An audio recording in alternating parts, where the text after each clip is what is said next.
मनुष्यता का युग। अन्य जीवधारियों के संदर्भ में मनुष्य बहुत पहले से देवता बन चुके हैं।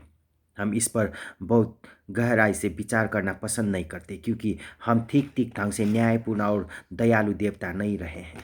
अगर आप नेशनल जियोग्राफिक चैनल देखें, डिज्नी फिल्म देखने जाएं या कोई परिकथा पढ़ें तो आप आसानी से ये महसूस करें कि पृथ्वी ग्रह मुख्यतः शेरों, भेड़ियों और बाघों के से आबाद है, जो कि हम मनुष्य के बराबर के जोड़ीदार हैं। बाघों के राजा सिम्बा का जंगल के जानवरों पर दबदबा होता है। Little red riding hood big bad wolf से बचकर रहने की कोशिश करता है और छोटा सा मोगली बहादुरी के साथ शेर खान से टक्कर लेता है, लेकिन वास्तविकता में वे अब वहाँ नहीं हैं। हमारे टेलीविज़न, पुस्तकें, कल्पनाएं और दुस्वप्न अभी भी उनसे भरे हैं, लेकिन हमारे ग्रह के सिम्बा, शेर खान और बिग बेड वुल्फ लुप्त हो रहे हैं। दुनिया मुख्यतः मनुष्य और उनके पालतू जानवरों से आबाद है। Green brothers, little red riding hood और बिग बेड वुल्फ के देश जर्मनी में कितने भेड़िए रहते हैं? 100 से भी कम। और ये भी ज़्यादातर पोलैंड के भेड़िए हैं जो हाल ही के वर्षों में चोरी छिपे सीमा पार कर घुस आए हैं। इसके विपरीत जर्मनी 50 लाख पालतू कुत्तों का घर है। कुल मिलाकर लगभग 2 लाख जंगली भेड़िए अभी भी पृथ्वी पर घूमते हैं, लेकिन इसी दुनिया में 40 करोड़ पालतू कुत्ते हैं। दुनिया में 60 करोड़ घरेलू बिल्लियों के मुकाबले 40,000 शेर हैं, 9 लाख अफ्रीकी भैंसे हैं। इसके मुकाबले 1.5 अरब पालतू गाय हैं, 5 करोड़ पेंगुइन और 20 अरब चूजे। 1990 के बाद से उत्तरोत्तर बढ़ती पारिस्थितिक परक जागरूकता के बावजूद अन्य जीवन की आबादी आधी रह गए हैं। यह नहीं कि वे 1970 में फल फूल रहे थे। 1980 में यूरोप में 2 अरब जंगली परिंदे थे। 2009 में मात्र 1.6 अरब रह गए। इसी साल में यूरोपियनों ने मांस और अंडों के लिए 1.9 अरब चूजे पैदा किए। इस समय दुनिया के 90% से ज़्यादा बड़े जंतु, यानी वे जिनका वजन कुछ पाउंड से ज़्यादा है, या तो मनुष्य है या पालतू जानवर। वैज्ञानिक हमारे ग्रह के इतिहास को युगों में विभाजित करते हैं, जैसे कि प्राति नूतन युग, प्लाइस्टोसिन, अति नूतन युग, प्लाइओसिन और मध्य नूतन युग, मायोसिन। आधिकारिक तौर पर हम नूतनतम होलोसिन युग में रहते हैं, लेकिन शायद बेहतर होगा अगर हम 70,000 सालों को नृतात्विक युग, एंथ्रोपोसिन यानी मनुष्यता का युग की संज्ञा दें, क्योंकि इन सहस्राब्दियों के दौरान होमो सेपियंस भूमंडलीय पारिस्थितिकी इकोलॉजी में आए बदलाव का अकेला सबसे महत्वपूर्ण कारक रहा है। यह एक अपूर्व घटना है। लगभग 4 अरब साल पहले हुए जीवन के अभ्युदय के बाद से कभी ऐसा नहीं हुआ था जब किसी एक जीव प्रजाति ने पूरी तरह अकेले अपने दम पर भूमंडल की पारिस्थितिकी को बदल दिया हो। हालांकि पारिस्थितिकीय क्रांतियों और सामूहिक विलुप्ति की घटनाओं की कमी नहीं रही, लेकिन इन क्रांतियों और घटनाओं को किसी गिरगत, चमगादड़ या फफूंद ने अंजाम नहीं दिया था। इसकी बजाय इनके पीछे जलवायु परिवर्तन, टेक्टोनिक परतों, पृथ्वी की अंदरूनी संरचनात्मक परतों की हलचल, ज्वालामुखीय विस्फोट और क्षुद्र ग्रहों, एस्टेरॉइड्स का टकराव महाशक्तिशाली प्राकृतिक बल रहे हैं। कुछ लोगों को डर है कि हम एक बार फिर भीषण ज्वालामुखीय विस्फोटों या क्षुद्र ग्रह के टकराव के विनाशकारी खतरे के सामने हैं। हॉलीवुड के निर्माता इन अंदेशों का लाभ उठाते हुए अरबों डॉलर कमाते हैं, लेकिन वास्तविक स्थिति यह है कि यह खतरा बहुत ही दुर्बल है। सामूहिक विलुप्ति की घटना कई कई लाख वर्षों के अंतराल से एक बार घटित होती है।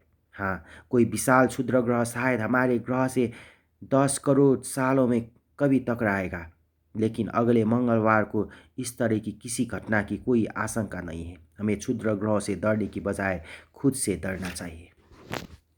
क्योंकि होमोसेपियंस खेल के नियमों का पुनर्लेखन कर चुका है। यह अकेली बानर प्रजाति 70,000 सालों के भीतर भूमंडल के पारिस्थितिकीय तंत्र को मूलगामी और अपूर्व तरीकों से बदलने में कामयाब रही है। हमारा प्रभाव पहले ही हिम युगों और टेक्टानिक हलचलों से कहीं ज़्यादा प्रबल रहा है। एक सदी के भीतर हमारा प्रभाव उस क्षुद्र ग्रह को मात कर देगा जिसने 6.5 करोड़ वर्ष पहले डायनासोरों को खत्म कर दिया था। उस क्षुद्र ग्रह ने पृथ्वी की विकास प्रक्रिया के प्रक्षेप पथ को तो बदल दिया था, लेकिन उसके उन बुनियादी नियमों को नहीं बदला था जो 4 अरब वर्ष पहले हुए प्रथम जीव के उद्भव के समय से ही जस के तस बने रहे हैं। उन तमाम युगों के दौरान, चाहे आप कोई वायरस रहे हो या डायनासोर, आपका विकास प्राकृतिक वर्ण के अपरिवर्तनीय नियमों के मुताबिक होता था। इसके अतिरिक्त जीवन ने किसी भी तरह के विचित्र और विलक्षण रूपाकार क्यों न लिए हो, वो जैविक क्षेत्र तक ही सीमित रहा था।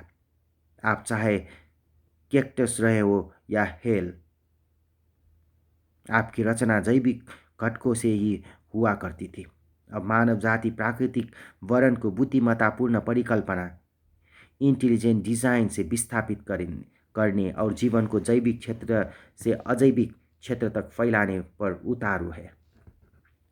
अगर हम इन भावी संभावनाओं को एक तरफ भी रखते और पीछे मुड़कर सिर्फ पिछले 70,000 सालों की ओर ही देखें, तो यह बात साफ तौर पर जाहिर है कि नृतात्विक युग ने दुनिया को अपूर्व तरीकों से रूपांतरित कर दिया है। क्षुद्र ग्रह, टेक्टोनिक प्लेटों और जलवायु परिवर्तन के प्राणियों को समूचे भूमंडल में प्रभावित किया हो सकता है, लेकिन उनका असर एक इलाके से दूसरे इलाके में भिन्न भिन्न हुआ करता था।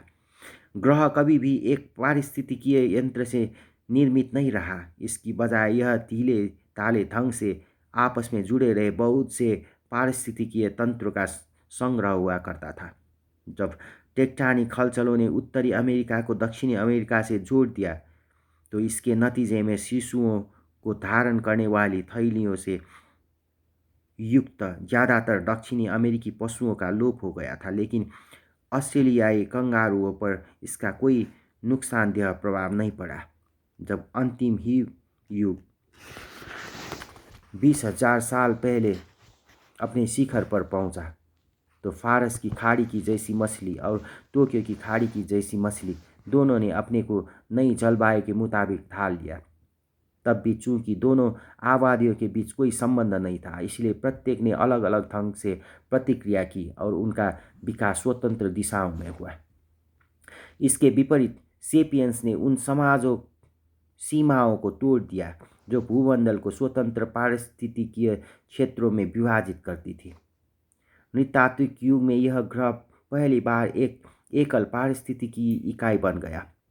ऑस्ट्रेलिया, यूरोप और अमेरिका की जलवायु और भू संरचनाएं भिन्न बनी रही, लेकिन मनुष्य ने समूची दुनिया में जीवों को उनके बीच की दूरियों और उनके भूगोलों से निरपेक्ष निरंतर आपस में मिलने पर बाध्य किया। जिस चीज़ की शुरुआत लकड़ी की नौकाओं की छोटी सी संख्या के रूप में हुई थी, वह उन वायुयानों, तेल के टैंकरों और विशालकाय मालवाहक जहाज़ों में बदल चुकी है जो हर महासागर को आड़ा तिरछा पार करते रहते हैं और हर द्वीप तथा महाद्वीप को आपस में जोड़ते रहते हैं। नतीजतन मसलन ऑस्ट्रेलिया की पारिस्थितिकी को अब यूरोपीय स्तनधारियों या उन अमेरिकी सूक्ष्म जीवों को ध्यान में रखे बिना नहीं समझा जा सकता जो उनके तटों और रेगिस्तानों में विशाल तादाद में मौजूद है। पिछले 300 सालों के दौरान मनुष्य जिन भेड़ों, गेहूं, चूहों और फ्लू के वायरस को ऑस्ट्रेलिया लाया था, वे उसकी पारिस्थितिकी के लिए स्थानीय कंगारुओं और कोआलाओं के मुकाबले कहीं ज़्यादा महत्वपूर्ण है। लेकिन नृतात्विक युग पिछली कुछ सदियों की अनोखी घटना नहीं है। दसियों हजार साल पहले जब हमारे पाषाण युग के पूर्वज पूर्वी अफ्रीका से पृथ्वी की चारों कोनों तक फैले थे, तो उन्होंने उस पर महाद्वीप के वनस्पति और प्राणी जगत को बदल दिया था जिस पर वे जाकर बसे थे। उन्होंने दुनिया की दूसरी मानव प्रजातियों, ऑस्ट्रेलिया के 90% विशाल जंतुओं, अमेरिका के 75 प्रतिशत विशाल स्तनधारियों और ग्रह के कुल विशाल स्थलीय स्तनधारियों को विलुप्ति की ओर धकेल दिया था। और यह सब उसके पहले हुआ था जब उन्होंने गेहूं का पहला खेत रोपा था, धातु के पहले औजार को आकार दिया था, पहली इबारत लिखी थी या पहला सिक्का डाला था। विशाल जंतु मुख्य शिकार बने थे क्योंकि वे संख्या में अपेक्षाकृत थोड़े थे और वे धीमी गति से प्रजनन करते थे। उदाहरण के लिए मैमथों जो लुप्त हो गए की तुलना खरगोशों जो बचे रह गए से करिए। मैमथों के एक दल में कुछ दर्जन से ज़्यादा सदस्य नहीं होते थे और वे शायद साल में महज 2 बच्चों का प्रजनन करते थे। इसलिए अगर स्थानीय इंसानी कबीले ने एक साल में 3 मैमथों का भी शिकार किया होगा तो मौतों के लिए जन्मों से आगे निकल जाने के वास्ते इतना काफ़ी रहा होगा और कुछ पीढ़ियों के भीतर मैमथ गायब हो गए। इसके विपरीत खरगोशों की तरह प्रजनन करते हैं। अगर इंसानों ने हर साल सैकड़ों खरगोश का भी शिकार किया था तब भी वो उनको विलुप्ति की ओर धकेलने के लिए पर्याप्त नहीं था। यह नहीं कि हमारे पूर्वजों ने मैमथों को नेस्तनाबूद करने की योजना बनाई थी, वे महज अपने कृत्य के नतीजों के प्रति बेखबर थे। हो सकता है कि मैमथों और दूसरे विशाल जंतुओं का लोप विकासपरक समयमान पर बहुत तीव्र रहा हो, लेकिन इंसानी समयमान पर धीमा और क्रमिक रहा हो। लोग 70 या 80 साल से ज़्यादा जीवित नहीं रहते थे, जबकि विलुप्ति की प्रक्रिया ने सदियों का वक्त लिया। प्राचीन सेपियन संभवतः मैमथों के सालाना शिकार जिस दौरान 2 या 3 से ज़्यादा मैमथ नहीं मारे जाते थे और इन विशालकाय रोमिल जंतुओं के गायब हो जाने के बीच के संबंध को लक्ष्य ही नहीं कर सके। बहुत से बहुत इतना ही हुआ। हो सकता है कि पश्चाताप से भरे किसी बुजुर्ग ने संकालू नौजवानों से कहा हो, जब मैं नौजवान था तब मैमथ आज के दिनों की तुलना में कहीं ज़्यादा बड़ी तादाद में हुआ करते थे और यही स्थिति मेस्टोडोनों और विशालकाय एल्कों की थी। और हाँ, कबीले के मुखिया ईमानदार थे और बच्चे अपने बुजुर्गों का आदर करते थे।